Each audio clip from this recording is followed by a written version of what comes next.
நம்ம ஜனங்களை போய் சந்திக்கிறது நம்ம அவர்களை நேசிக்கிறோம் என்பதை அவர்கள் புரிந்து கொள்வார்கள். ஆமே. அதே மாதிரி நம்ம விசிட் பண்றது வசனத்தை அவர்களுக்குள்ள விதைக்க விதைக்க விதைக்க விதைக்க அது பயங்கரமான ஒரு பெரிய ஆலமரமாக அவர்களை மாற்றும். அல்லேலூயா. கர்த்தருக்குள் அவர்களை வேறு விட வைக்கும், வேறு விட வைக்கும். அவர்கள் ஆழமாய் வேறு விடுவார்கள்.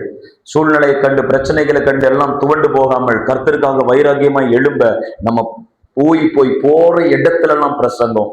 அல்லேலூயா. that most people. அதே மாதிரி நம்ம போற இடத்துல ஜெபம். அல்லேலூயா. அந்த அந்த இடத்துல பிரேயர்.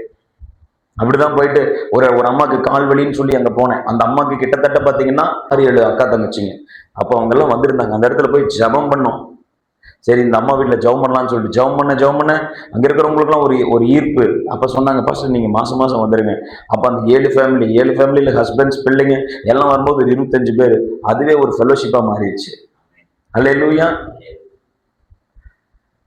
கர்த்தர் அதிசயம் செய்தார். ஆமென். இதெல்லாம் அதே மாதிரி தெங்கனி கோட்டையிலேயே ஒரு பிரதர் வீட்டுக்கு போய் பிரேயர் பண்ணோம். அங்கேயும் நிறைய ஆத்துமாக்களை கொடுத்தாரு. அதே மாதிரி பெங்களூர்ல இருந்து ஒருத்தங்க வந்தாங்க. சும்மா பஸ்ல எதிர்ச்சியா வந்தாங்க. பயங்கர பிசாசு போராட்டம் அந்த பொண்ணுக்கு. அப்ப எதிர்ச்சியா ஒரு இடத்துல என்னை சந்திச்சோன்னே சர்ச்சில் உட்கார வச்சு பிரேயர் பண்ணோம். அந்த பொண்ணு அப்படியே எகிரி குதிச்சு வலையெல்லாம் அடிச்சு உடைச்சு கத்துறா, ஸ்கிரீம் பண்றா. ஜெபிக்க ஜெபிக்க ஜெபிக்க அந்த பொண்ணுக்கு கட்ட உடைச்சார் ஆண்டவர். ஆமே. அதுக்கப்புறம் போய் நல்லபடியா திருமணம் ஆயிட்டு நல்லா இருக்காங்க. அங்க ஒரு 20 ஆத்துமாக்கள் ரோமன் கேத்தலிக்ல இருந்து கர்த்தருக்குள்ள நடத்தி கொண்டிருக்கிறோம். ஹல்லேலூயா. இப்படி நம்ம விசிட்டிங்ல எவ்வளவு பவர் இருக்குங்க. Hallelujah. Visiting has power. Amen. So நம்ம விசிட் பண்றதுல அந்த இடத்துல ஏதோ ஒரு காரியத்தை கர்த்தர் வைத்திருக்கிறார் என்பது நிச்சயமான உண்மை. அதே மாதிரி எங்க வீட்டுக்கு வாங்கய்யா, எங்க கிராமத்துக்கு வாங்கய்யா. ஒரு ஊழியக்காரர் வந்து அங்க போக மறுத்துட்டார்.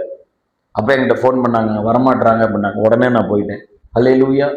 அங்க போயிட்டு அங்க ஒரு 15-20 ஆத்துமாக்களுக்கு மேல அவங்க கூட்டி சேர்த்தி அவங்க ஒரு விருந்து பண்ணி நல்லா ப்ரேயர் பண்ணிட்டு இருந்தாங்க. ஸோ ஆண்டவரை அறியாத ஜனங்கள் அவர்களுக்கு மத்தியில போய் ஆண்டவரை பத்தி அறிவிச்சோம். ஆண்டவர் உதவி செஞ்சார். ஆமே.